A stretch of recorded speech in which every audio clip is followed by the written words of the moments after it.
ಇಂತಹ ಸನ್ನಿವೇಶದಲ್ಲಿ ಅಳುಬಾರದು ಅಂತಲ್ಲ, ಬರ್ತದೆ, ಅಳು ಬರ್ತದೆ, ಆದರೆ ಅಳಬಾರದು. ಅದು ರಾಮನಿಗೆ ಸಾಧ್ಯ.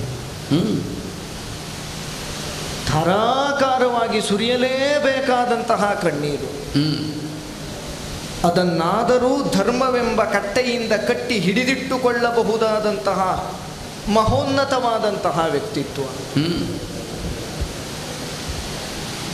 ಅಳುವನ್ನಾದರೂ ಆಳುವ, ಅಳುವನ್ನೇ ಆಳಾಗಿಸಿಕೊಳ್ಳುವವನೇ ನಿಜವಾದ ಆಳುವ ಪ್ರಭು.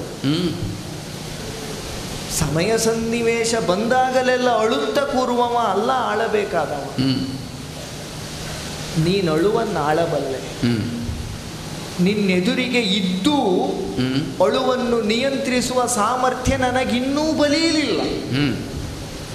ಅಂತಹ ನನ್ನನ್ನು ಕುರಿತು ಹೇಳ್ತಿ, ಕಂದಪೋಗ ಅಯೋಧ್ಯ ನಗರಕ್ಕೆ ಮಂದಿ ಕುದುರೆ ಆನೆ ರಾಜ್ಯ ಆಳುವುದಕ್ಕೆ. ಹೌದಪ್ಪ. ನನ್ನ ಕಣ್ಣಿನ ನೀರನ್ನು ತಡೆದು ನನ್ನಳುವನ್ನೇ ಆಳುವುದಕ್ಕೂ ಅಸಮರ್ಥನಾದ ನನ್ನಲ್ಲಿ ಹೇಳ್ತಿ, ನೀನಾಳು, ನಾನಿಲ್ಲಿ ಉಳಿಯುತ್ತೇನೆ ಅಣ್ಣ.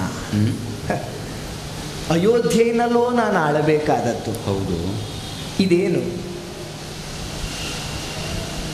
ವೃದ್ಧರು, ಮರಣಶಯ್ಯೆಯಲ್ಲಿರುವ ರೋಗಿಗಳು, ಇನ್ನೇನು ಹೆರುವ ಕಾಲ ಹತ್ತಿರವಾಗಿರುವ ಗರ್ಭಿಣಿ ಸ್ತ್ರೀಯರು, ನಡೆಯುವುದಕ್ಕೆ ಕೂಡದೇ ಇರುವ ಅಂಬೆಗಾಲಿಕ್ಕುವ ಮಕ್ಕಳು, ಅಸಹಾಯಕರು, ದುರ್ಬಲರು, ಇಷ್ಟನ್ನು ಬಿಟ್ಟರೆ ಮತ್ತಾರೂ ಅಯೋಧ್ಯೆಯಲ್ಲಿಲ್ಲ, ಎಲ್ಲರೂ ಇಲ್ಲೇ ಸೇರಿದ್ದಾರೆ. ಹೌದು.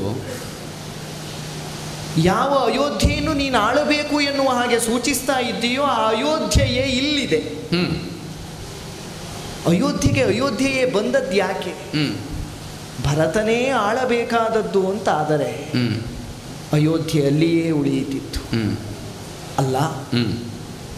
ತೀರ್ಥರೂಪರ ಮರಣದ ವಾರ್ತೆಯನ್ನು ಮಾತ್ರ ಭಿನ್ನಯಿಸುವ ಉದ್ದೇಶದಿಂದ ಬರುವುದೇ ಹೌದಾಗಿದ್ದರೆ ಭರತ ಬೇಡವಾಗಿದ್ದ ಅದಕ್ಕೆ. ಸಂಪೂರ್ಣ ಅಯೋಧ್ಯೆಯ ಸೇನಾ ಸಮೂಹ ಬೇಡವಾಗಿತ್ತು ಅದಕ್ಕೆ. ಈ ವೃದ್ಧಾಪ್ಯದ ಸ್ಥಿತಿಯಲ್ಲಿಯೂ ಈ ಗುಡ್ಡ ಬೆಟ್ಟಗಳನ್ನು ಹತ್ತಿ ಇಳಿಯುವ ಕಷ್ಟವನ್ನು ಹೊತ್ತಾದರೂ ಬರಬೇಕು ಎನ್ನುವುದಕ್ಕಾಗಿ ನನ್ನ ಹೆತ್ತ ತಾಯಂದಿರು ಬರಬೇಕಾದ ಅನಿವಾರ್ಯತೆಯೂ ಇರಲಿಲ್ಲ. ರಾಮನ ಮಾತಿಗೆ ಪೂರ್ಣ ವಿರಾಮ ಬೀಳುವ ಮೊದಲೇ ರಾಮ ಕೈಂಕರ್ಯದಲ್ಲಿ ತೊಡಗಿಸಿಕೊಳ್ಳುತ್ತಿದ್ದಂತಹ ಅಯೋಧ್ಯೆಯ ಪ್ರಜಾವರ್ಗ ಎಲ್ಲ ನೀವು ಹೋಗಿ ಅಂತ ಹೇಳಿದ ಮೇಲೂ ದೃಢವಾಗಿ ಇಲ್ಲಿಯೇ ನಿಂತು ನಮ್ಮಿಬ್ಬರ ಮುಖವನ್ನೂ ನೋಡುತ್ತಿರುವುದರ ಉದ್ದೇಶ ಏನು? ನೀನು ಯಾವ ಆನೆ, ಕುದುರೆ, ಈ ಎಲ್ಲ ಪ್ರಾಣಿ ವರ್ಗವನ್ನು ತೋರಿಸ್ತೀಯೋ ಆ ಪ್ರಾಣಿ ವರ್ಗಗಳನ್ನು ನೀನು ಸೂಕ್ಷ್ಮವಾಗಿ ನೋಡಿದರೆ ಗೊತ್ತಾಗುತ್ತದಣ್ಣ. ಪಟ್ಟದ ಆನೆಯ ಕಣ್ಣಿಂದ ನೀರು ಸುರಿಯುತ್ತಾ ಉಂಟು, ಪಟ್ಟದ ಅಶ್ವಗಳ ಕಣ್ಣಿಂದ ನೀರು ಸುರಿಯುತ್ತಾ ಉಂಟು. ಅಯೋಧ್ಯೆಯ ಅಶ್ವಾಲಯ, ಗಜಾಲಯ ಎಲ್ಲದರಲ್ಲಿಯೂ ಪ್ರಾಣಿಗಳದ್ದು ರೋದನದ ಧ್ವನಿ. ಅಯೋಧ್ಯೆಯ ತುಂಬೆಲ್ಲ ರೋದನ ಧ್ವನಿ. ಯಾಕೆ? ರಾಮನಿಲ್ಲ ಎನ್ನುವ ಒಂದೇ ಕಾರಣಕ್ಕೆ. ಆದ್ದರಿಂದಲೇ ನಾನು ಆಡುವುದು. ನಾನಿಲ್ಲಿಯೇ ಉಳಿಯುತ್ತೇನೆ. ಲಕ್ಷ್ಮಣ ಸೀತಾ ಸಮೇತನಾಗಿ ಇಲ್ಲಿಯೇ ಉಳಿಯುವುದು ತನಗೆ ಕರ್ತವ್ಯ, ರಾಜ್ಯವಾಳುವುದು ನಿನಗೆ ಕರ್ತವ್ಯ. ಅಣ್ಣ, ಆಳಬೇಕಾದ ರಾಜ್ಯವನ್ನಾದ್ರಲ್ಲೂ ಆಳಬೇಕಾದದ್ದು. ಹೌದು. ಈಗ ಹಾಗಿಲ್ಲ. ನೀವು ಮೂವರು ಇಲ್ಲಿ ಎಲೆಮನೆಯಲ್ಲಿ ಅರಣ್ಯದಲ್ಲಿರುತ್ತಾ ನಾಡಿನ ವೈಭವವನ್ನೋ ಸುಖವನ್ನೋ ಸಮೃದ್ಧಿಯನ್ನೋ ಅನುಭವಿಸುವುದಕ್ಕೆ ಬೇಕಾದ ರಾಜನಾಗಿ ಮೆರೆಯುವುದಕ್ಕೆ ಭರತ ನೀನು ಅದು ನಿನ್ನ ಕರ್ತವ್ಯ ಅಂತ ನೀನು ಆಡಿದರೂ ಬಣ್ಣವೇ ನನಗೆ ಊರು, ನನಗೆ ಬಣ್ಣವೇ ಅಂತ ತೋರ್ತದೆ ಅದು. ಅಯೋಧ್ಯೆಯಲ್ಲಿ ಕೇವಲ ದುರ್ಬಲರಿದ್ದಾರೆ, ರೋಗಿಗಳಿದ್ದಾರೆ, ಅಸಹಾಯಕರಿದ್ದಾರೆ. ಅಯೋಧ್ಯೆ ಇಲ್ಲಿಗೆ ಬಂದಿದೆ. ಅವರಿಗೆ ಯಾರಪ್ಪ ಗತಿ? ಅವರಿಗೆ ರಾಮನಾಮವೇ ಗತಿ. ಸಾಕಾಗ್ತದ? ಇವರಿಗೆ ನಿನ್ನನ್ನು ನೋಡುವ ಶಕ್ತಿ ಉಂಟು ಎನ್ನುವ ಭರವಸೆಯಿಂದ ನೋಡುವುದಕ್ಕೆ ಬಂದಿದ್ದಾರೆ. ನಾವು ಹೀಗೆ ಇದ್ದು ರಾಮನಾಮವಾದರೂ ನಮ್ಮನ್ನು ರಕ್ಷಣೆ ಮಾಡುತ್ತದೆ ಎನ್ನುವ ಭರವಸೆಯಲ್ಲಿ ನಾಳೆಯಾದರೂ ರಾಮನನ್ನು ನೋಡಿಯು ಎನ್ನುವ ನಿರೀಕ್ಷೆಯಲ್ಲಿ ಅವರಲ್ಲಿದ್ದಾರೆ. ಆದ್ದರಿಂದ ನೀವು ಮೂವರಿಲ್ಲಿಯೇ ಉಳಿದರೆ ಬಣ್ಣವೇ? ಬಣ್ಣ ಎನ್ನುವುದಕ್ಕೆ ನಿಜವಾಗಿ ಶಾಶ್ವತವಾಗಿ ಉಳಿಯುವ ವರ್ಣ ಸುವರ್ಣ ಅಂತ ತಿಳಿದರೆ, ರಾಮನೆಂಬ ಸುವರ್ಣ ವಿರಹಿತವಾದ ಅಯೋಧ್ಯೆ ಕೇವಲ ರೇಖಾಚಿತ್ರ ಮಾತ್ರ. ಭಾವಗಳ ಬಣ್ಣ ಮತ್ತೆ ಕಳಕಳಿಸಿ ಹೊಳೆಯುವುದಕ್ಕೆ, ಜೀವಸೆಲೆ ಜೀವನೆಲೆ ಹೊರಹೊಮ್ಮುವುದಕ್ಕೆ ರಾಮನೆಂಬ ವರ್ಣವೇ ಬೇಕು, ಬಣ್ಣವೇ ಊರು. ಇಲ್ಲ, ಸುವರ್ಣ ಎನ್ನುವುದು ರಾಮ, ಭರತನೆಂಬ ಬಣ್ಣವನ್ನು ಅದರ ಮೇಲೆ ಹಚ್ಚುವ ಪ್ರಯತ್ನವನ್ನು ಮಾಡಿದರೆ ಅದು ಕೃತಕವಾದ ಬಣ್ಣ ಮಾತ್ರ. ಸುಂದರವಾಗಿ ಕಾಣಬಹುದು ಕೆಲವು ಕಾಲ, ಆದರೆ ಧಾರಾಕಾರವಾಗಿ ಸುರಿಯುವಂತಹ ನೀರಿಗೆ, ಮಳೆಗೆ ಭರತನೆಂಬ ಬಣ್ಣ ಕೊಚ್ಚಿಯೇ ಹೋಗುತ್ತದೆ, ಇರುವುದಕ್ಕೆ ಅಸಾಧ್ಯ. ಬಣ್ಣವೇ ನನಗೆ ಊರು, ನನಗದು ಬಣ್ಣ ಮಾತ್ರ ಆಗುತ್ತದೆ ಬಿಟ್ಟರೆ ಅದರಲ್ಲಿ ಯಾವುದೇ ವಿಧವಾದಂತಹ ಶಾಶ್ವತವಾದಂತಹ ಒಂದು ಸ್ಥಿತಿ ಎನ್ನುವುದಿಲ್ಲವೇ ಇಲ್ಲ. ಯಾವ ಧರ್ಮ, ಯಾವ ಕರ್ತವ್ಯ ಎನ್ನುವ ನೆಲೆಯಲ್ಲಿ ನೀನು ವ್ಯಾಖ್ಯಾನ ಮಾಡ್ತಾ ಇದ್ದೀಯೋ ಅದಾಗಬೇಕು ಅಂತ ಆದರೆ ಭರತನ ಬಣ್ಣವಾದರೂ ದೃಢವಾಗಿರಬೇಕು ಅಂತಾದರೆ ಅದಕ್ಕೆ ಪೂರಕವಾದದ್ದು, ಪ್ರೇರಕವಾದದ್ದು ರಾಮನೆಂಬ ಬಣ್ಣವೇ.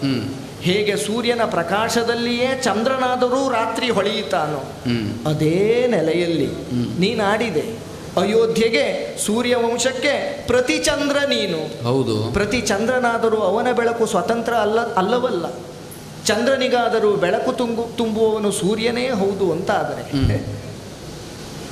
ಸೂರ್ಯವಂಶದ ಸೂರ್ಯ ಕಾಡಿನಲ್ಲಿ ಸೂರ್ಯವಂಶಕ್ಕೆ ಪ್ರತಿ ಚಂದ್ರನಾದಂತಹ ಭರತ ನಾಡಿನಲ್ಲಿ ಬೆಳಕನ್ನು ಬಿಟ್ಟ ಚಂದ್ರ, ಚಂದ್ರನನ್ನು ಬಿಟ್ಟ ಚಂದ್ರಿಕೆ, ಯಾವ ನೆಲೆಯಲ್ಲಾದರೂ ಬಿಡುವುದೇ ಆಗುತ್ತದೆ ಹೊರತು ಕೂಡುವುದು ಯಾವಾಗ ಅಣ್ಣ? ಕೂಡುವುದಕ್ಕಾಗಿ ಬಂದವ. ಆದ್ದರಿಂದ ನೀವು ಮೂವರ ಅರಣ್ಯದಲ್ಲಿಯೇ ಇರುವಾಗ ಆ ಊರು ಅದು ಊರಲ್ಲವೇ ಅಲ್ಲ. ಅಯೋಧ್ಯೆಯಾಗಿ ಉಳಿಯಲಿಲ್ಲ. ಏನು ಮಾಡುವ? ಕೌಸಲ್ಯೆಯ ಬಸಿರಿನಿಂದ ಹುಟ್ಟುವ ಸೌಭಾಗ್ಯದಿಂದ ವಂಚಿತನಾದೆ. ಅಲ್ಲ, ಸುಮಿತ್ರಾದೇವಿಯ ಗರ್ಭಾಂಬುದಿಯಿಂದಲಾದರೂ ಹುಟ್ಟುವ ಸೌಭಾಗ್ಯವನ್ನು ನಾನು ಪಡೆದಿದ್ದರೆ ಬಹುಶಃ ಈ ದಿವಸ ನನಗೆ ಈ ಸ್ಥಿತಿ ಬರುವುದಕ್ಕಿರಲಿಲ್ಲ. ಕೈಕೆಯ ಉದರದಲ್ಲಿ ಹುಟ್ಟಿದೆ ನಾನು ಅಣ್ಣ. ಆ ಮಾತೆ ಸುಮಿತ್ರಾದೇವಿ ಒಂದು ಮಾತಾಡಿದಳಂತೆ ಲಕ್ಷ್ಮಣಾಂಕನಿಗೆ, ಅಟವೀಂ ಅಯೋಧ್ಯಾಂ ವಿದ್ಧಿ, ನೀನು ಹೋಗುವ ಕಾಡನ್ನೇ ಅಯೋಧ್ಯೆ ಎಂದು ತಿಳಿ. ರಾಮನ ಪಾದದಲ್ಲಿ ದಶರಥನನ್ನು ಕಾಣು ಎನ್ನುವ ಹಾಗೆ ದಶರಥ ಚಕ್ರವರ್ತಿಗಳು ಬದುಕಿದ್ದಾಗಲೇ ಕೊಟ್ಟ ಆಜ್ಞೆ ತಾಯಿ. ಮಾತೆ ಸೀತೆಯಲ್ಲಿ ನನ್ನನ್ನು ಕಾಣು. ಇದು ಲಕ್ಷ್ಮಣನಿಗೆ ಸುಮಿತ್ರಾದೇವಿ ಮಾತ್ರ ಹೇಳಿದ ಮಾತು ಅಂತ ತಿಳ್ಕೊಂಡ್ರೆ ನಮ್ಮಷ್ಟು ಭ್ರಮೆ ಹಿಡಿದವರು ಇನ್ನೊಬ್ಬರಿಲ್ಲ. ರಾಮ ಸೇವೆಯನ್ನು ತನ್ನ ಜೀವನದ ಸತ್ಸಂಕಲ್ಪ ಎನ್ನುವ ಹಾಗೆ ತಿಳಿದ ಪ್ರತಿಯೊಬ್ಬನೂ ಈ ಸೂತ್ರವನ್ನು ಅನುಸರಿಸಿಕೊಳ್ಳಲೇಬೇಕಾದದ್ದು ನ್ಯಾಯ. ಸುಮಿತ್ರಾ ಮಾತೆ ನಾಡಿಗೆ ಮಾತೆ ಅಂತಾದರೆ ಎಲ್ಲರೂ ಲಕ್ಷ್ಮಣರಾಗುವುದಕ್ಕೆ ಸಿದ್ಧರಾಗುತ್ತಾರೆ ಎನ್ನುವ ಕಾಲಕ್ಕೆ ಆ ಸೂತ್ರ ಎಲ್ಲರಿಗೂ ಅನ್ವಯ. ರಾಮನಿರುವ ಕಾಡೇ ಅಯೋಧ್ಯೆ, ರಾಮನ ಪಾದವೇ ದಶರಥ ಚಕ್ರವರ್ತಿಯ ಪಾದಗಳು, ಮಾತೆ ಸೀತೆ ಕೌಸಲ್ಯ, ರಾಮ ಸೇವೆಗೆ ಸಿದ್ಧರು ನಾವು ಅಂತಾದ ಮೇಲೆ ರಾಮ ಪಾದವಲ್ಲದೆ ಬೇರೆ ಗತಿ ಇಲ್ಲ. ನಮ್ಮ ಮತಿಯಲ್ಲಿ ಬೇರೆ ಬುದ್ಧಿ ಮೂಡುವುದಕ್ಕಿಲ್ಲ. ಮಾತಿನಿಂದ, ಮನಸ್ಸಿನಿಂದ, ಕೃತಿಯಿಂದ ರಾಮ ರಾಮ ರಾಮ ಅಂತಾದ ಮೇಲೆ ಅಯೋಧ್ಯೆಯ ಕಾಮ ಮತ್ತಿಲ್ಲ ಅಂತ ಹೇಳುತ್ತಾ ಕಣ್ಣೀರು ನಿನ್ನ ಪಾದದ ಮೇಲೆ ಬೀಳುತ್ತದೆ. ಅದನ್ನು ಬೇರೆ ಕಡೆ ಬೀಳುವುದಕ್ಕೂ ನಾನು ಕೊಡುವುದಕ್ಕಿಲ್ಲ. ಯಾಕೆ? ಆ ಕಣ್ಣೀರಿನ ಬಿಸಿಯಷ್ಟು ಎನ್ನುವುದಾದ್ರೂ ನಿನಗೆ ಅರ್ಥ ಆದರೆ ಯಾಕಣ್ಣ ಈ ಮಾತು? ನೀನಿಲ್ಲದೆ ಅಯೋಧ್ಯೆಗೆ ನಾನಿಲ್ಲ ಅಣ್ಣ. ಮಕ್ಕಳ ಹಾಗೆ ಮಾಡ್ತೀಯಲ್ಲ ಭರತ.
ನಾ ಕಂದ ಅಂತ ಕರೆದ ಮಾತ್ರಕ್ಕೆ ಬಾಲಿಶವಾಗಿ ವ್ಯವಹರಿಸುವ ಸ್ವಾತಂತ್ರ್ಯ ಉಂಟು ಅಂತ ತಿಳ್ಕೊಳ್ಬೇಡಪ್ಪ.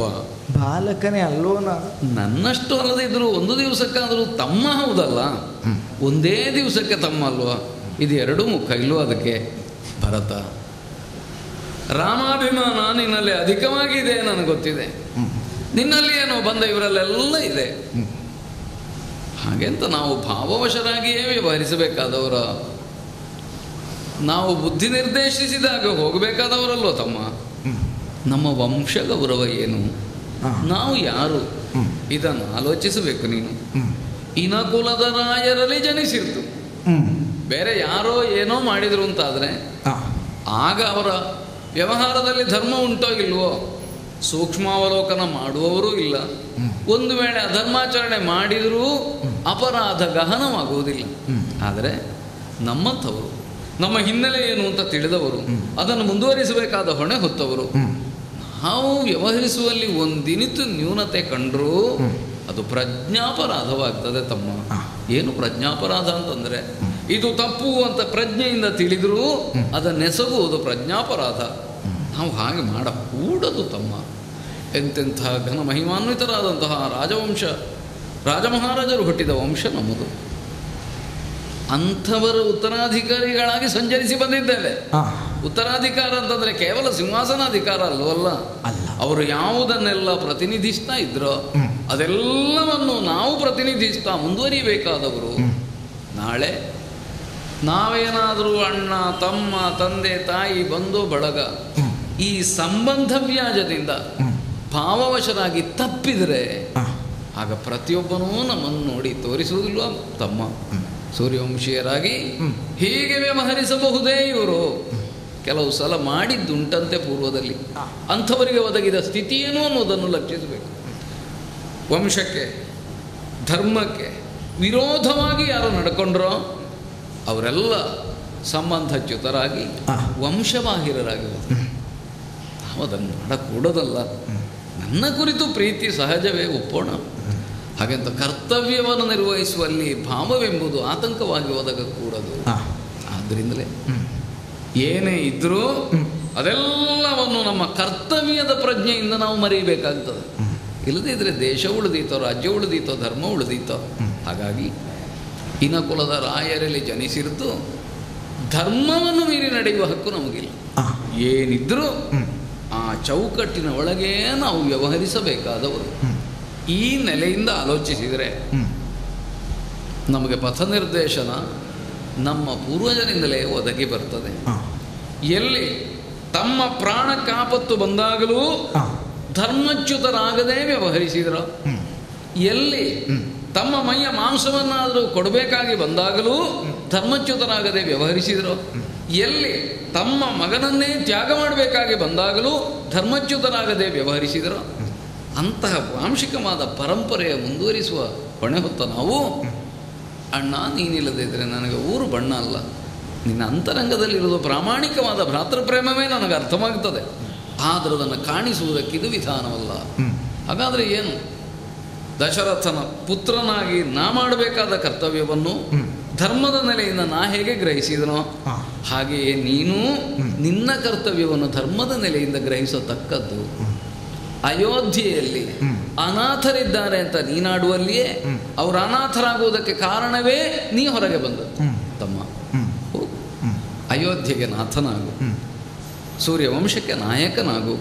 ನೀ ಹೇಳಿದೆಯಲ್ಲ, ಚಂದ್ರ ಸೂರ್ಯನ ಬೆಳಕನ್ನು ಪ್ರತಿಫಲಿಸ್ತಾನೆ, ಸ್ವತಂತ್ರ. ಅದು ಎಲ್ರಿಗೂ ಹೌದಲ್ಲ, ಸಿಂಹಾಸನ ಏರಿದವರಿಗೆ ಹೌದು ಅಂತಾದರೆ ಚಂದ್ರ ಇರಬೇಕಾದದ್ದಲ್ಲಿ ಸೂರ್ಯನ ಮುಖಾಮುಖಿಯಾಗಿ ನಿಲ್ಲುವುದಲ್ವಲ್ಲ, ದೂರದಲ್ಲಿದ್ದರೆ ಮಾತ್ರ ಬೆಳಕು ಬರ್ತದೆ.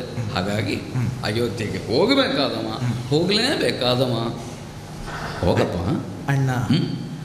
ಕುಲ ಪರಂಪರೆಯನ್ನು ನೆನಪಿಸ್ತಿ, ನಮ್ಮ ಸಂಸ್ಕಾರವನ್ನು ನೆನಪಿಸ್ತಿ, ವಂಶದ ಉನ್ನತಿಕೆಯನ್ನು ನೆನಪಿಸ್ತಿ. ಹೌದು, ನನ್ನ ಮತಿಯಲ್ಲಿ ನಾನು ಅದನ್ನು ಮರೆತ ಆಡಲಿಲ್ಲ ಅಣ್ಣ, ಗೊತ್ತಿದೆ.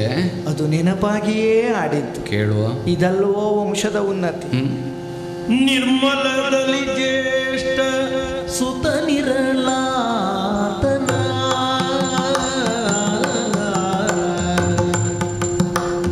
ನಿರ್ಮಲದಲ್ಲಿ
ಕುಲೋನ್ನತಿ, ವಿದ್ಯೋನ್ನತಿ, ವಿತ್ತೋನ್ನತಿ, ಮಾನೋನ್ನತಿ. ಈ ನಾಲ್ಕರಿಂದಲೇ ಒಬ್ಬ ವ್ಯಕ್ತಿಯ ವ್ಯಕ್ತಿತ್ವ ಎನ್ನುವುದು ಪ್ರಪಂಚ ಮುಖದಲ್ಲಿ ಅರಳಿ ನಿಲ್ತದೆ. ಧರ್ಮವೆಂಬ ಮಕರಂದ ಹೊರಹೊಮ್ಮುವುದಕ್ಕೆ ಇದೇ ಕಾರಣವಾಗುತ್ತದೆ. ಆ ಮೂಲಕವಾಗಿಯೇ ಧರ್ಮವೆಂಬ ಮಕರವನ್ನು ಸ್ವೀಕರಿಸಿ ಪ್ರಪಂಚ ಎನ್ನುವಂತಹದ್ದು ಸ್ವಸ್ಥವಾಗಿ ಇರ್ತದೆ. ಆ ಧರ್ಮವನ್ನು ಕಾಪಿಡುವಂತಹ ಹೊಣೆ ಹೊತ್ತ ವಂಶ ನಮ್ಮದು ಎನ್ನುವುದನ್ನು ನೀನು ನೆನಪಿಸ್ತಾ ಇದ್ದಿ. ಹೌದು ಅಣ್ಣ. ಯಾವ ಕಾಲಕ್ಕೆ ನಿರ್ಮಲತ್ವ ಆಳುವ ಅರಸನಲ್ಲಿ ಇರಲೇಬೇಕಾದಂತಹದ್ದು. ಯಾವ ಸಂಬಂಧ ಆಗಲಿ ಅದು ಎಲ್ಲದಕ್ಕಿಂತ ಮುಖ್ಯವಾಗಿ ಆ ನಿರ್ಮಲತ್ವ, ದೋಷರಾಹಿತ್ಯ ಆಲೋಚನೆ ಮಾಡುವಾಗ ಅದೇ ಅಲ್ಲವೇ ಇಲ್ಲಿ ಪ್ರಧಾನವಾಗುವುದು. ಅದಲ್ಲದೆ ಇದ್ದವರು ವಂಶದಲ್ಲಿ ಉಳಿಯಲಿಲ್ಲ. ಯಾರನ್ನೆಲ್ಲ ನೀನು ನೆನಪಿಸಿದೆಯೋ ಅಸಮಂಜಸನೆ ಮೊದಲಾದಿಯಾಗಿ, ಯಾರ ಅಂತರಂಗದಲ್ಲಿ ಆ ರೀತಿಯಾದಂತಹ ದೋಷಭಾವ ಇತ್ತು ಅವರನ್ನೆಲ್ಲ ನಮ್ಮ ವಂಶ ದೂರೀಕರಿಸಿದೆ. ಹೌದು. ಪೀಠಕ್ಕೆ ಜನ್ಮದಿಂದ ಅರ್ಹತೆ ಇದ್ದರೂ ಗುಣದಿಂದ ಅಯೋಗ್ಯರಾದಂತಹ ಅವರಿಗೆ ಪೀಠ ಎನ್ನುವುದು ಕೈತಪ್ಪಿ ಹೋಗಿದೆ. ಹೌದು. ಆದರೆ ಗುಣವೇ ಉಂಟು ಅಂತಾದರೆ ಅಲ್ಲಿ ಯಾವ ಕಾಲಕ್ಕೂ ತಪ್ಪುವುದಕ್ಕಿಲ್ಲ. ಯಾಕೆ? ಸೂರ್ಯವಂಶದ ಸಿಂಹಾಸನ ಬೇರೆ ಅಲ್ಲ, ಪ್ರಪಂಚದ ಧರ್ಮ ಪದ್ಧತಿ ಎನ್ನುವಂತಹದ್ದು ಬೇರೆ ಅಲ್ಲ. ಆ ನೆಲೆಯಲ್ಲಿ ಅಣ್ಣ, ನಿರ್ಮಲದಲ್ಲಿ ಜ್ಯೇಷ್ಠ ಸುತನಿರಲು, ಯಾವ ಕಲಂಕವೂ ಇಲ್ಲದೆ ಪಾವಿತ್ರ್ಯ ಎಂಬ ಒಂದು ಶಬ್ದಕ್ಕೆ ವ್ಯಾಖ್ಯಾನ ಏನು ಅಂತ ಕೇಳಿದರೆ ಪ್ರತ್ಯೇಕ ವಿವರಣೆ ಬೇಡ. ರಾಮ ಎಂಬ ವ್ಯಕ್ತಿಯನ್ನು ತೋರಿಸಿದರೆ ಸಾಕು, ರಾಮ ಎಂಬುದಕ್ಕೊಂದು ಅರ್ಥ ವ್ಯಾಖ್ಯಾನ ಮಾಡಿದರೆ ಸಾಕು. ಲೋಕದಲ್ಲಿ ಪಾವಿತ್ರ್ಯ ಎಂದರೇನು, ಧರ್ಮ ಎಂದರೇನು ಎನ್ನುವುದಕ್ಕೆ ಪೂರ್ಣ ವ್ಯಾಖ್ಯಾನ ದೊರೆಯುತ್ತದೆ. ಇವತ್ತಿಗೂ ಹೌದಲ್ಲ?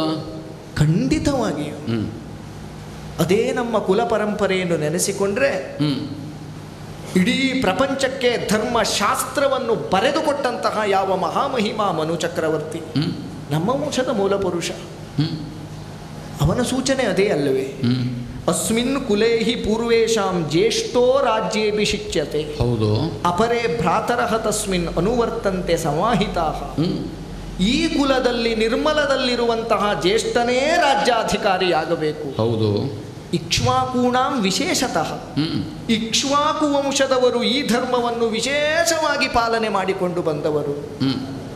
ರಾಮ ಎಂಬ ಎರಡು ಅಕ್ಷರದಲ್ಲಿ ನ್ಯೂನತೆಯನ್ನು ತೋರಿಸಿದಂತಹ ಒಂದು ಉದಾಹರಣೆ ಈ ಪ್ರಪಂಚದಲ್ಲಿ ಸಿಗುವುದಕ್ಕಿಲ್ಲ. ಅಯೋಧ್ಯೆಯಲ್ಲಿ ಬಿಡು, ಕೇವಲ ಬಿಟ್ಟ ಕಣ್ಣಿನಿಂದ ಪ್ರಪಂಚ ನೋಡುವವರು ಮಾತ್ರ ಅಲ್ಲ, ಮುಚ್ಚಿದ ಕಣ್ಣಿನಿಂದ ಪ್ರಪಂಚ ನೋಡುವವರ ಕಣ್ಣಿಗೂ ಇವನೇ ಪ್ರಪಂಚಕ್ಕೆ ಬೇಕಾದವನು ಎನ್ನುವ ನಿರ್ಣಯದ ವಾಕ್ಯ ಹೊರಹೊಮ್ಮುವಷ್ಟು. ರಾಮ ಎನ್ನುವುದು ಕೇವಲ ಶಬ್ದ ಅಲ್ಲ, ಕೇವಲ ನಾಮಪದ ಅಲ್ಲ, ಅದೊಂದು ಮಂತ್ರ ಎನ್ನುವ ಹಾಗೆ ವ್ಯಾಖ್ಯಾನ ಮಾಡುವಷ್ಟು ನಿನ್ನದಾದಂತಹ ಭವ್ಯವಾದ ದಿವ್ಯವಾದ ಯೋಗ್ಯತೆ ಈ ಕಾಲಕ್ಕೆ ಪ್ರಪಂಚದಲ್ಲಿ ಪ್ರಕಾಶಮಾನವಾಗಿ ಹೋಗಿದೆ. ಪ್ರಪಂಚಕ್ಕೆ ಧರ್ಮಕ್ಕೆ ಆಧಾರ ಸ್ಥಾನದಲ್ಲಿರುವಂತಹ ಯಜ್ಞವೆಂಬುದು ಸಂರಕ್ಷಿತವಾಗಬೇಕು. ಯಜ್ಞ, ಅದಕ್ಕೆ ರಾಮ ಅಂತ ವಿಶ್ವಾಮಿತ್ರರು ಮಾಡಿ ತೋರಿಸಿದರು. ಪ್ರಪಂಚದ ಯಜ್ಞ ಸಂರಕ್ಷಣೆ, ಧರ್ಮ ಸಂರಕ್ಷಣೆಗೆ ಮೂರ್ತಿಮತ್ತಾಗಿ ಬಂದ ಆ ಭವ್ಯತೆ ಯಾವುದು? ಅದು ರಾಮ. ಅದಕ್ಕಾಗಿ ತಮ್ಮ ವಿದ್ಯೆಯನ್ನೆಲ್ಲ ಧಾರೆ ಎರೆದು ಕೊಟ್ಟರು. ಪ್ರಪಂಚಕ್ಕೆ ರಾಮರೆಷ್ಟು ಬೇಕು ಅಂತ ಕೇಳಿದ್ದಕ್ಕೆ ಒಬ್ಬ ರಾಮ ಸಾಕು ಅಂತ ಪರಶುರಾಮಾಚಾರ್ಯರು ಶರಣಾಗತರಾಗಿ ಹೋದಂತಹದ್ದು ಪ್ರಪಂಚ ಕಂಡಿದೆ.